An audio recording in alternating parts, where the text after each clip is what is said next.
Welcome to CBSE English Tutorial, a visual guide.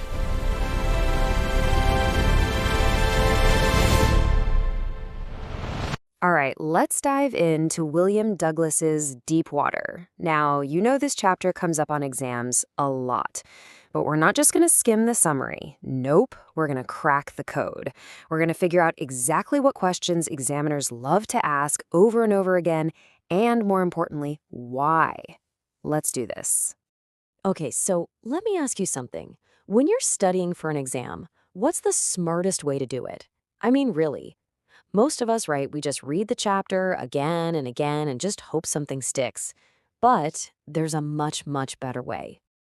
And here's the secret sauce. We're going to work backwards. We're going to reverse engineer the exam by looking at the questions that show up year after year. Once we do that, we can see exactly what themes, what moments are the most important. It's like getting a roadmap to the test, straight from the people who write it. So here's how we'll break it down. First, we'll crack the deep water code. Then we'll get into the two big incidents that started his fear.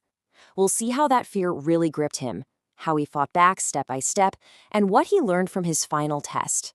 And at the end, we'll talk about your deep water moment. Okay, so what is deep water? Well, it's a real story. It's a chapter from William Douglas's own book of Men and Mountains. And it's all about his very real, very intense struggle with his fear of water.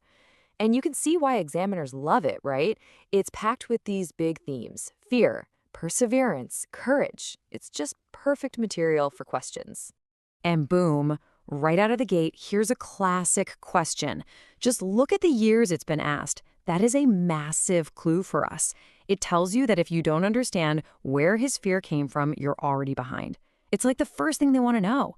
So let's nail this down. What were those two incidents? Think of these two incidents as the foundation for the entire story. These weren't just, little scares. They were real traumas that stuck with him for years and years. And you can bet that examiners want you to know the details of both of them. So there are two key moments. The very first seed of fear was planted when he was just a little kid, maybe 3 or 4 years old. He was at a beach in California with his dad, and this huge wave just knocked him flat and washed right over him. Then, fast forward a few years, and you get the second, even bigger trauma. He's 10 or 11 at the YMCA pool, and some big kid, a bully, just picks him up and throws him into the deep end, 9 feet deep. And this quote about that first incident, it says everything. Father laughed, but there was terror in my heart. You see that disconnect? For his dad, it's no big deal, maybe even funny. But for this little kid, it's pure terror. He felt the overpowering force of the water. That contrast is so important. It's a key emotional detail they want you to pick up on. So, and this is the really crucial part, this wasn't just a memory that faded away. No way. It became a full-blown phobia, a handicap that literally haunted him and held him back for years. And check it out. Here's another one of those repeat questions. See how it's all about the consequences? Examiners don't just care about the splash in the pool. They want to know the ripple effect. What was the long-term damage? It's not just about what happened. It's about so what? How did this one moment completely change his life? And the difference between his life ruled by fear and his life after, it's like night and day. Before, fear was in the driver's seat. He talks about his knees going wobbly, feeling sick to his stomach. All the fun stuff, fishing, canoeing, boating, was just ruined for him. But after he beat it, he felt released, totally free. Free to hike, to climb mountains, to just live without that dark cloud following him around. This is where the story pivots. This is the turning point. Douglas finally gets to a point where he realizes this fear is stealing my life. And he makes a choice, a powerful one. He decides he's not going to live like this anymore. He's going to fight back. And the first thing he does is hire an instructor. Okay, pay close attention here because this question is the big one. It shows up again and again and again. What does that tell us? It tells us that the how, the actual process of him learning to swim, is the absolute heart of this chapter. If you're going to master one part of the story for your exam, This is it. And the instructor's method was just brilliant, so systematic. He didn't just tell him to swim. First, he focused on building confidence. He put a belt on Douglas with a rope attached to an overhead pulley so he could go back and forth across the pool and know he wouldn't sink. He made him feel safe. Then he broke it down, taught him how to breathe, face in the water, exhale, nose out, inhale. Then, for weeks, just kicking. And only after all that did he start putting all the pieces together, one by one, until Douglas became a swimmer. But here's the thing. Being able to swim in a nice, safe pool, that wasn't the final boss. The fear didn't start in a pool. It started in the wild, unpredictable water of a lake and the ocean.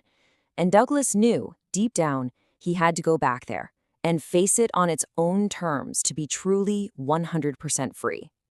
And this question, another popular one, points us right to the climax of the whole story. Why Lake Wentworth? He didn't go there to brag or show off. He went there for himself, to prove it to himself. He swam 2 whole miles across that lake. It was the final showdown, just him against that old terror to see who would win. And after all of that, after looking terror straight in the eye and beating it step by step, Douglas has this huge realization.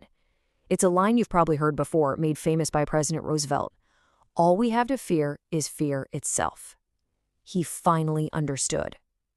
The water wasn't the enemy. The real enemy was the fear living inside his head. So if you're ever asked for the central theme, the one single word that sums up this entire story, it's perseverance. But it's not just about gritting your teeth and trying hard. It's about making a choice, day after day, week after week, to keep going, even when that old fear pops back up. His story isn't just about the victory at the end. It's a perfect example of what the long, hard fight actually looks like. Okay, let's wrap this up. What's the bottom line here?